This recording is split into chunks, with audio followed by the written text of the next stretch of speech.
வணக்கம், வந்தனம், நமஸ்தே, நமஸ்காரம். நான் நம்ம வீட்டு தாத்தா பாட்டி சாப்பாடு நிகழ்ச்சிக்கு உங்களை அன்புடன் வரவேற்கணுங்க. என்னடா இன்னைக்கு என்ன பார்க்க போறேன்னு பாக்குறீங்களா? பரங்கிக்காய் பட்டாணி சாதம் பார்க்கலாமா? வாங்க. 4 ஸ்பூன் எண்ணெயும் 1 ஸ்பூன் நெய்யும் விட்டுருக்கேன். இப்போ இதில் பிரிஞ்சி இலை கொஞ்சம், சோம்பு போட்டுக்கணும். 1 ஸ்பூன் சோம்பும் பிரிஞ்சி இலையும் போட்டு கொஞ்சம் வதக்கிக்கணும். அதுக்கு கொஞ்சம் சின்ன வெங்காயம் எடுத்துருக்கேன், அதை இதில் போடுறேன்.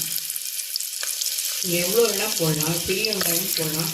நான் இன்னைக்கு கொஞ்சமாக சின்ன வெங்காயம் மட்டும் போடுறேன். கொஞ்சம் பூண்டு,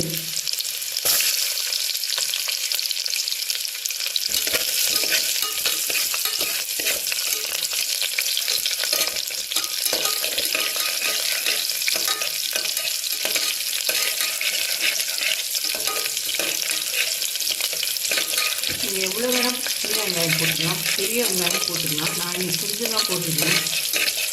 ஆப்ஷனல், வெங்காயம் இல்லாமல் பண்ணலாம், நம்மளுடைய விருப்பம் தான். இது கொஞ்சம் வதங்கி போட்டுக்கலாம். கொஞ்சம் தக்காளி 2 தக்காளி எடுத்துருக்கேன்.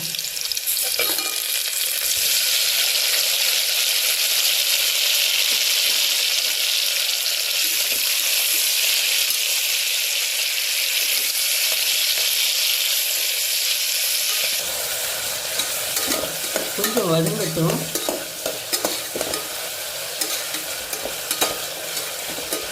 வெங்காயம், பூண்டு, தக்காளி 3 நல்லா வதங்கணும்.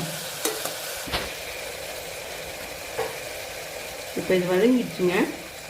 இதில் கொஞ்சம் நறுக்கி வச்சுருக்கிற பரங்கிக்காயும் கொஞ்சம் பட்டாணியும் இதில் போட்டுக்கிறேன்.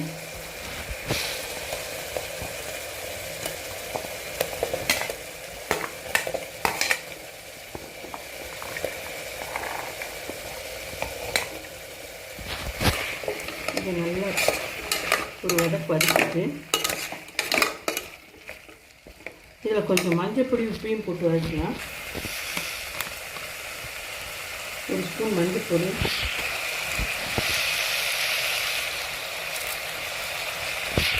பொடி, உப்பு போட்டு கொஞ்சம் லேசாக அந்த உப்பு மஞ்சள் பொடியெல்லாம் கலரி விட்டுக்கலாம்.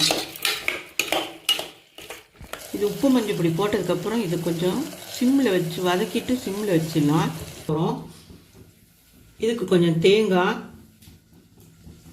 உங்களுக்கு காரம் நிறைய வேணும்னா 4 பச்சை மிளகா போட்டுக்கலாம், இல்லைன்னா 3 பச்சை மிளகா, ஒரு துண்டு இஞ்சி, கொஞ்சம் பூண்டு, தேங்காய்,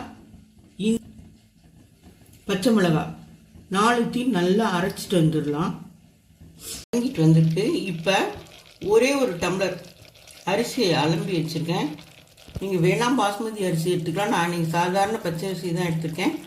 ஒரு டம்ளர் அரிசியை நல்லா ஒரு 5 நிமிஷம் ஊற வச்சுருக்கேன் கழுவி. இப்போ அந்த அரிசியை இதில் போட போகிறேன்.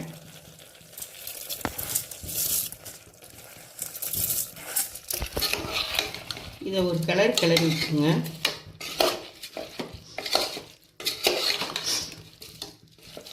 இப்போ நம்ம அரைச்சிட்டு வந்திருக்கிற விழுதை இதோட கலக்கணும். விழுதை இதில் ஊற்றிக்கலாம். இப்போ நான் அந்த அரைச்சிட்டு வந்த விழுதை இதோட கலக்கிறேன். இப்போ அரைச்ச விழுதை அதில் போட்டு ஒரு கிளறிட்டு 1.25 பங்கு தண்ணி எடுத்து அதில் ஊற்றிருக்கேன். அப்படி எல்லாம் ஒன்று சேர ஒரு கிளறணும். எல்லாம் ஒன்றா சேர அளவுக்கு ஒரு கிளறிட்டு தண்ணி ஊற்றினதுக்கப்புறம் ஒரு கிளறணும். எல்லோரும் ஒன்றா சேர்ற மாதிரி. இப்போ குக்கரை மூடிடலாம். இப்போ ப்ரெஷராக ரிலீஸ் ஆகிட்டு இப்போ குக்கரை திறந்து பார்க்கலாம்.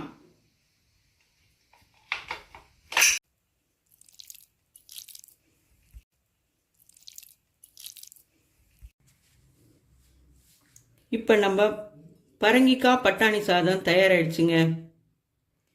ஸோ நம்மளோட பட்டாணி பரங்கிக்காய் சாதம் ரெடி ஆயிடுச்சு. ஸோ வாங்க சாப்பிடலாம். இதே மாதிரி ஒரு டேஸ்டியாக எம்மியாக ஒரு ரெசிபி வேணும்னு நினச்சிங்கன்னா மறக்காமல் நம்ம வீட்டு தாத்தா பாட்டி சாப்பாடு நிகழ்ச்சியை மறக்காமல் லைக் பண்ணுங்கள், ஷேர் பண்ணுங்கள், சப்ஸ்கிரைப் பண்ணுங்கள். அண்ட் கமெண்ட் செக்ஷனில் நெக்ஸ்ட் வீடியோன்னு சொல்லிட்டு எனக்கு கமெண்ட் பண்ணுங்கள். நான் உங்களோட நெக்ஸ்ட் வீடியோவில் சந்திக்கிறேன். பாய்.